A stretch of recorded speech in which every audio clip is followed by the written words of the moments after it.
نحمده ونصلي على رسوله الكريم أما بعد فأعوذ بالله من الشيطان الرجيم بسم الله الرحمن الرحيم وجزاء سيئة سيئة مثلها فمن عفا وأصلح فأجره على الله إنه لا يحب الظالمين ولمن انتصر بعد ظلمه فأولئك ما عليهم من سبيل إنما السبيل على الذين يظلمون الناس ويبغون في الأرض بغير الحق أولئك لهم عذاب أليم.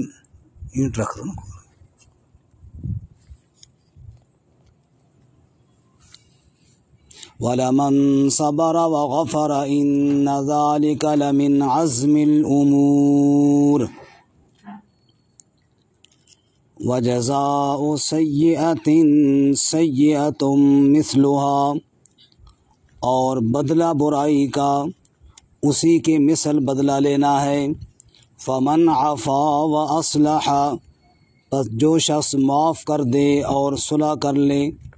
فاجرہ علی اللہ، پس اس کا اجر اللہ پر ہے. انہ لا یحب الظالمین، بے شک وہ ظالموں سے محبت نہیں کرتا. ولمن انتصر بعد ظلمہ، اور جو شخص بدلہ لے ظلم کے بعد. فَأُولَئِكَ مَا عَلَيْهِم مِّن سَبِيلٍ، بس یہ وہ لوگ ہیں کہ ان پر کوئی راستہ نہیں، یعنی کوئی اعتراض نہیں. إِنَّمَا السَّبِيلُ عَلَى الَّذِينَ يَظْلِمُونَ النَّاسَ، بے شک راستہ یعنی اعتراض ان لوگوں پر ہے جو ظلم کرتے ہیں لوگوں پر. وَيَبْغُونَ فِي الْأَرْضِ بِغَيْرِ الْحَقِّ، اور بغاوت کرتے ہیں زمین میں ناحق. اولئک لہم عذاب علیم، یہ وہ لوگ ہیں کہ ان کے لیے دردناک عذاب ہے. ولمن صبر وغفر، اور اس شخص کے لیے، اور یقیناً وہ شخص جس نے صبر کیا اور بخشش کی. ان ذالک لمن عزم الامور، بے شک یہ ہمت والے کاموں میں سے ہے. سبحان ربک رب العزت عما یصفون وسلام علی المرسلین والحمد للہ رب العالمین.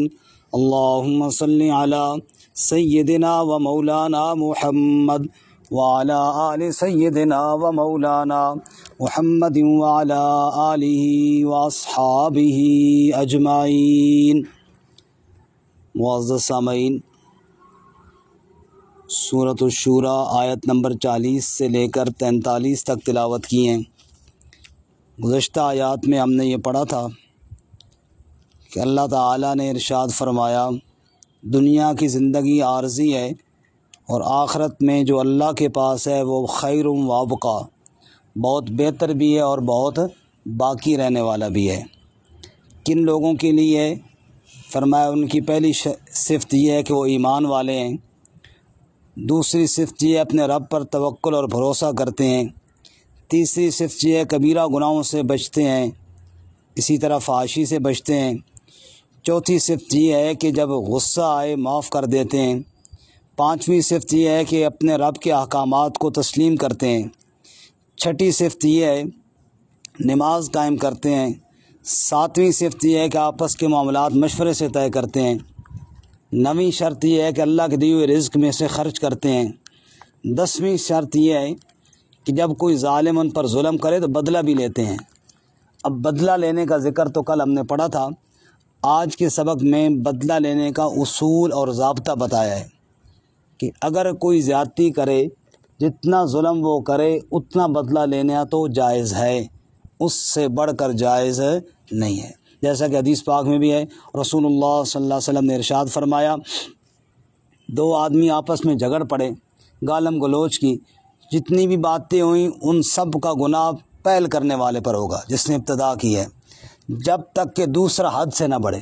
اب دوسرا حد سے بڑھ گیا تو پھر ظاہر ہے وہ بھی گناہ میں شریک ہو جائے گا، اور اگر وہ برابر سرابر رہا تو پھر سارا گناہ پہل کرنے والے پر ہوگا جس نے ظلم اور گالی یا جھگڑے میں ابتدا کی ہے۔ اس لیے جزاء سیئۃ سیئۃ مثلھا، لفظی معنی یہ ہے برائی کا بدلہ اسی طرح کی برائی ہے، اسی طرح کی برائی تو وہ ہے جس نے پہل کی ہے، بدلے میں تو برائی نہیں ہے، بدلے میں تو عدل ہے، لیکن وہی لفظ بول دیا گیا ہے جو جیسے کہ ایک آدمی، مثلاً یہ بچے بیٹھے ہیں کلاس میں تو کوئی لڑکا شرارت کر رہا ہو تو استاد پوچھے کیا کر رہے ہو، کہہ دی کھیل رہا ہوں، کہا ادھر آ میں کھیلتا ہوں تیرے ساتھ۔ استاد کھیلتا نہیں ہے، مطلب یہ ہے کہ اس کھیل کی سزا دیتا ہے۔ مطلب یہاں پر یہ ہے کہ بدلے میں برائی نہیں ہے، بدلے میں تو عدل ہے، لیکن وہی لفظ بولا جو برائی کرے اس کا اتنی برائی کرو، یعنی اس کو اتنی ہی سزا دو تاکہ آئندہ اس کو نصیحت ہو اور کسی کے ساتھ زیادتی نہ کرے۔ وَجَزَاءُ سَیِّئَةٍ سَیِّئَةٌ مِثْلُھا، برائی کا بدلہ کیا ہے؟ اسی کے مثل بدلہ لینا ہے۔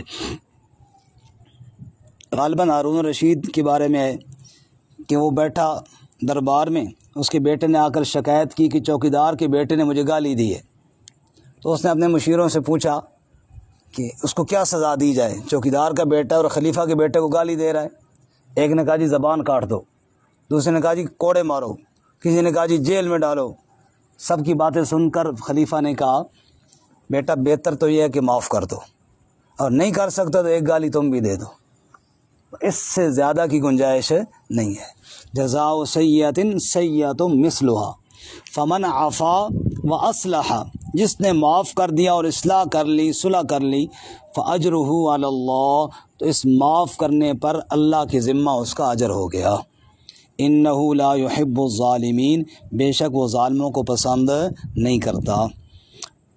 ولمن انتصر بعد ظلمہ، اب ایک آدمی کے ساتھ زیادتی ہوئی ہے، وہ بدلہ لیتا ہے، اللہ فرماتے ہیں بدلہ لینے والے پر کوئی اعتراض نہیں۔ بدلہ لینے کی تو ہم نے کل کے سبق میں پڑھا اجازت ہے، اگر کوئی آپ کے ساتھ ظلم کرے تو آپ کا حق بنتا ہے کہ آپ کم از کم اپنا دفاع کریں، دفاع کرنے کی تو اجازت ہے، کسی پر ناحق کرنے کی اجازت نہیں۔ اللہ فرماتا ہے وَلَمَنِ انتَصَرَ بَعْدَ ظُلْمِهِ، جس نے بدلہ لیا ظلم کے بعد، فَأُولَٰئِكَ مَا عَلَيْهِم مِّن سَبِيلٍ، یہ وہ لوگ ہیں جن پر کوئی راستہ نہیں، یعنی کوئی ان پر اعتراض نہیں۔ اگر وہ اپنا بدلہ لیں، بدلہ لینے کی وجہ سے ان پر اللہ کی طرف سے کوئی گرفت نہیں، کوئی پکڑ نہیں، اللہ کی کوئی ناراضگی نہیں۔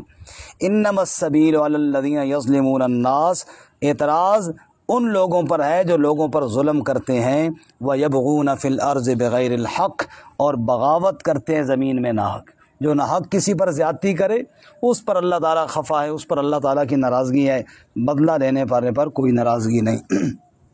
جو ناحق زیادتی کرنے والے ہیں اولئک لہم عذاب علیم، یہ وہ لوگ ہیں کہ ان کے لیے دردناک عذاب ہے۔